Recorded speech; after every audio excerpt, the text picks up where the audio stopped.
स्वागत करता हूं सभी पत्रकारों का। वेरी गुड इवनिंग एंड नमस्कार आप सबको। आज के ब्रीफिंग में मेरे साथ मेरे सहयोगी महेंद्र गुप्ता जी हैं, जो कि executive director railway recruitment board हैं, जो मेरे साथ इसमें काफी इम्पोर्टेंट काम सब सहयोग निभा रहे हैं। तो मैं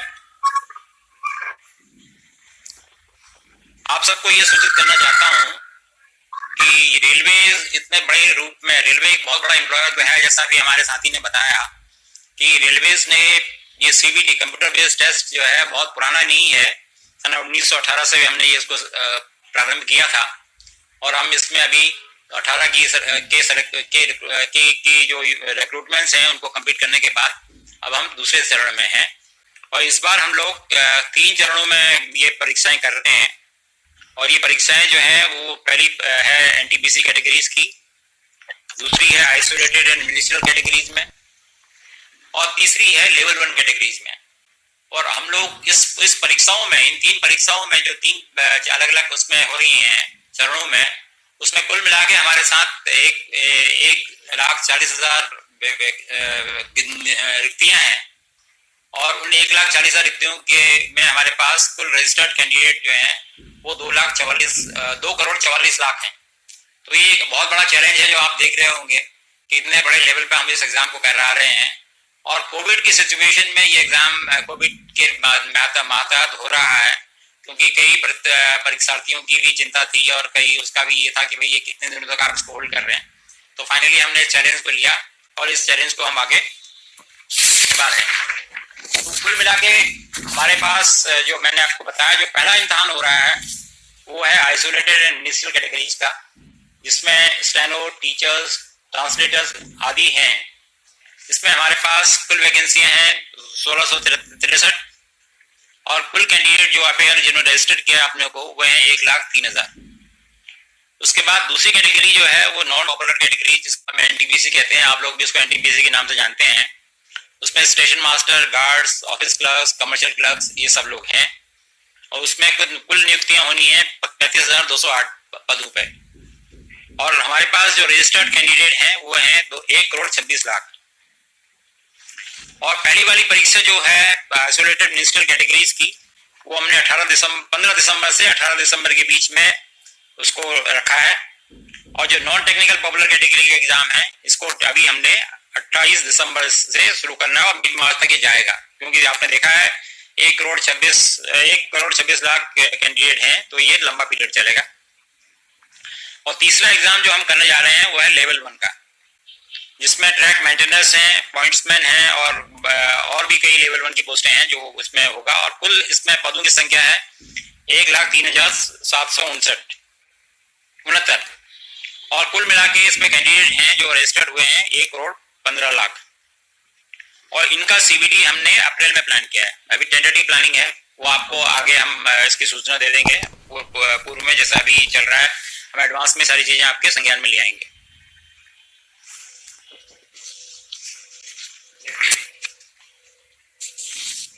तो कुल मिला के जो अभी हम पहला एग्जाम जो 15 तारीख से शुरू हो रहा है आइसोलेटेड और मिनिस्ट्रियल कैटेगरीज का, उसमें आपने जैसा मैंने अक्टूबर से 20 अक्टूबर के बीच में प्लान है।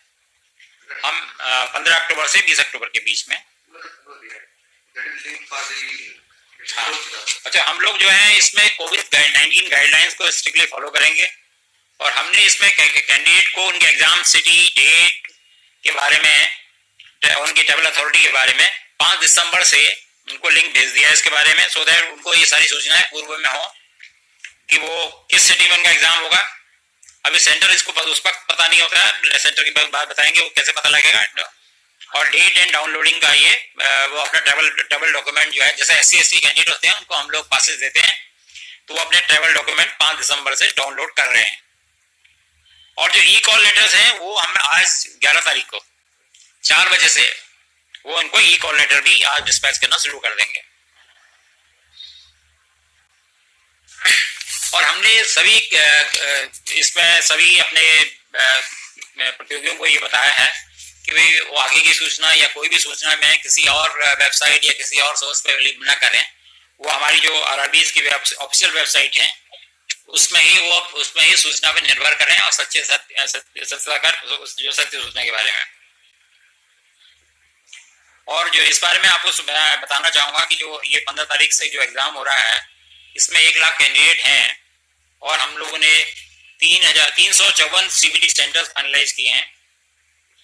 और ये कैंडिडेट जो हैं लार्जली इनको सबको आइदर उसी शहर में, अब उसी प्रदेश में, या जहाँ पे मिनिमम ट्रेवल इन्वॉल्व हो वहाँ पे हमने इनको अकोमोडेट किया है।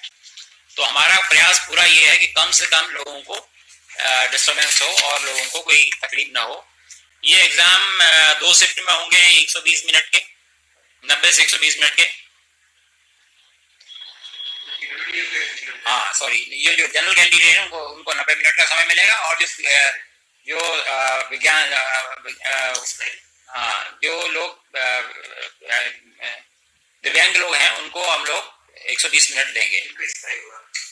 और वो जो है स्क्राइब के साथ वो उनको 120 मिनट मिलेगा।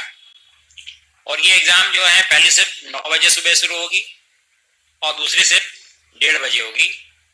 अरे मतलब गेट, सॉरी, मैं आपको ये बताना चाह रहा था कि पहली शिफ्ट का गेट ओपनिंग टाइम 9 बजे होगा और गेट क्लोजिंग टाइम 10 बजे का होगा मॉर्निंग में, और एग्जाम 10:30 बजे शुरू होगा।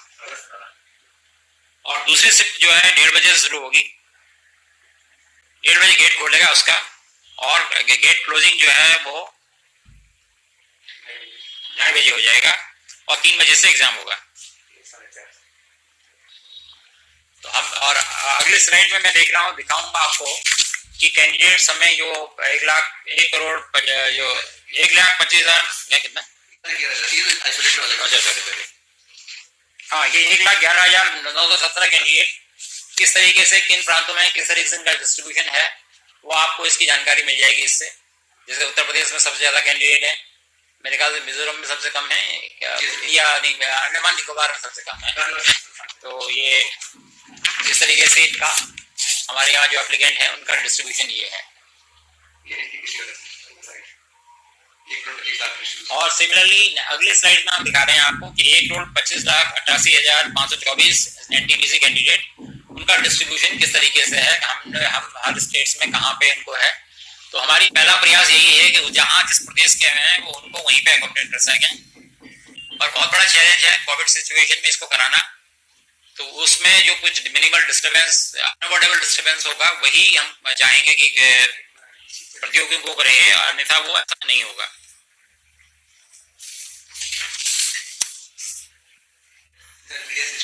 ज्यादा हम कहीं पे, यहाँ पे हम मैक्सिमम ओवरनाइट जर्नी का रहेगा कि उनको एक ओवरनाइट जर्नी मैक्सिमम करनी पड़ सकती है।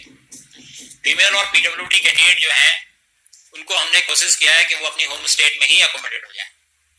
तो जो लोग दिव्यांग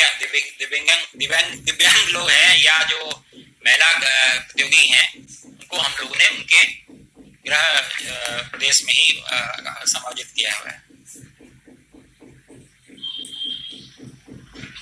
और जैसा मैं पहले बता चुका हूँ कि कुछ अनअवॉइडेबल इंटर स्टेट मूवमेंट होगी, क्योंकि वो जिस तरीके से डिस्ट्रीब्यूशन है कैंडिडेट का, उस वजह से कहीं पे ऐसा रहेगा फैक्टर कि कहीं पे ओवरनाइट जर्नी लोगों को करनी पड़ेगी। और हमने इस मामले में ये कोशिश किया है कि रेलवे की सुविधाएं सदस्यों को मिले, और जहाँ जहाँ पे हमने अपने जो ट्रांसपोर्टेशन डायरेक्टरेट है उनको उनकी ट्रेवल रिक्वायरमेंट उनको बता दी है, और जहाँ जहाँ जरूरत पड़ेगी और जहाँ जहाँ पे वो फिजिबल होगा वहाँ पे हम लोग स्पेशल ट्रेनें उनके लिए चलाएंगे। हमने सभी चीफ सेक्रेटरीज को स्टेट्स में उनके संज्ञान में इस बात को लाए हैं। हमारे अध्यक्ष महोदय ने उनको लिखा है कि वो जो हमारे आरआरबीज हैं, जो रेलवे रिक्रूटमेंट बोर्ड्स हैं, जो रेलवे भर्ती परिषद हैं, तो उनको वो उचित वहाँ लोकल एडमिनिस्ट्रेशन को ये आदेश दें या उनको ये सुझाव दें कि उनको उचित सपोर्ट दिया जाए, और वो उनको, जिससे कि स्मूथली ये एग्जाम कंडक्ट हो सके।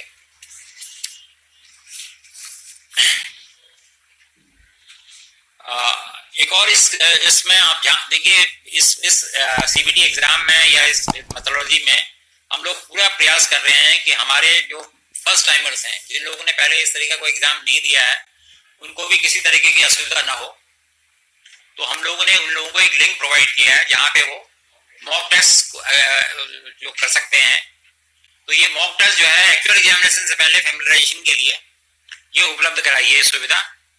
तो कैंडिडेट्स जो हैं उनको हम क्वेश्चन पेपर, इसके अलावा ये हम और भी सुनिश्चित करने के लिए कि हर तरह से ट्रांसपेरेंसी हो और क्वेश्चन पेपर है कैंडिडेट का वो उसको दिखाए, उनको वो उपलब्ध होगा, answer booklet along with correct answer keys, उन्होंने क्या आंसर दिया है और उसके आंसर कीज एक्चुअली क्या है, ये एग्जाम के बाद उनको उपलब्ध करा दी जाएगी, जिससे किसी तरह की भी कोई एम्बिग्युइटी किसी कैंडिडेट में ना रहे।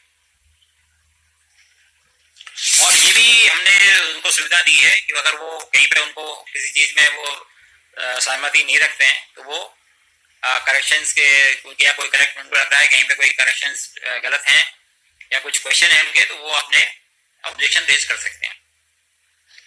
और जैसा कि आपको पता है रेलवे ने अब जो इंटरव्यूज होते थे वो सब खत्म कर दिए हैं, तो इन एग्जाम्स में जो ये सीबीटी एग्जाम है इसकी परफॉर्मेंस ही प्लस जो मेडिकल और बाकी चीजें होंगी, बाकी यही इनके पैरामीटर रहेंगे, तो कोई डिस्कशन नहीं है, तो सारी ट्रांसपेरेंसी इस एग्जाम में रहेगी।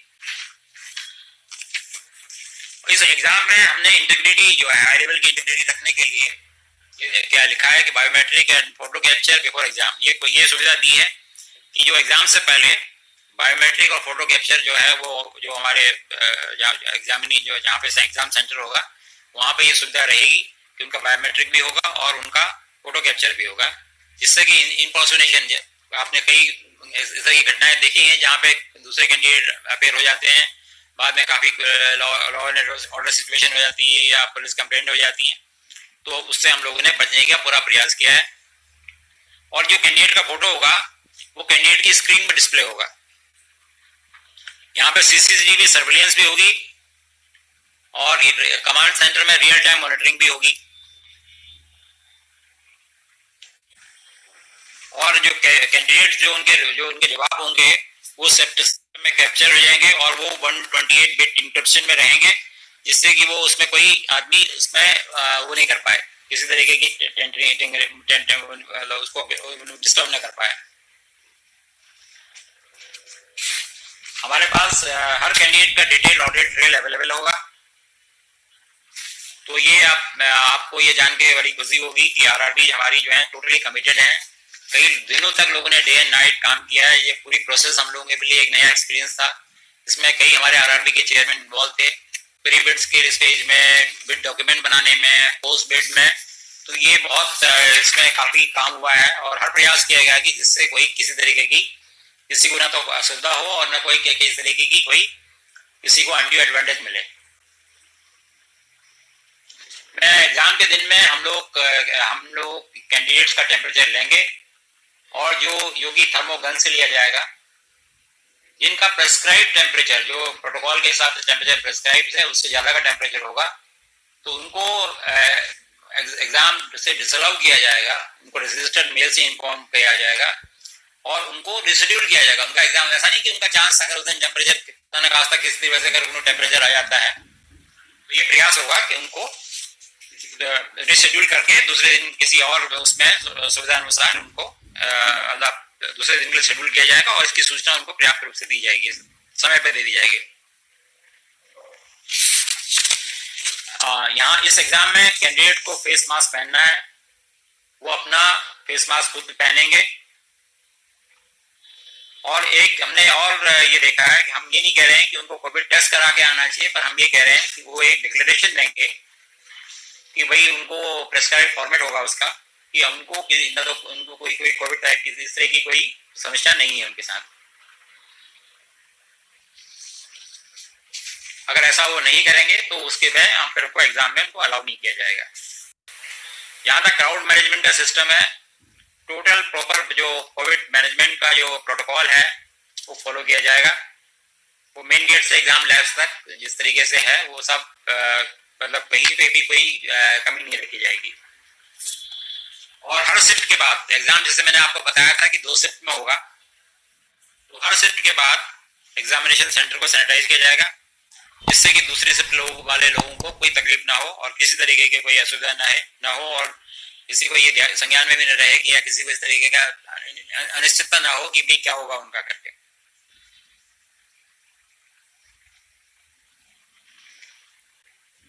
तो इस तरीके से हमने जितने भी रिलेवेंट प्रोटोकॉल्स हैं, गाइडलाइंस हैं, उनको हम लोग 100% कंप्लाई कर रहे हैं।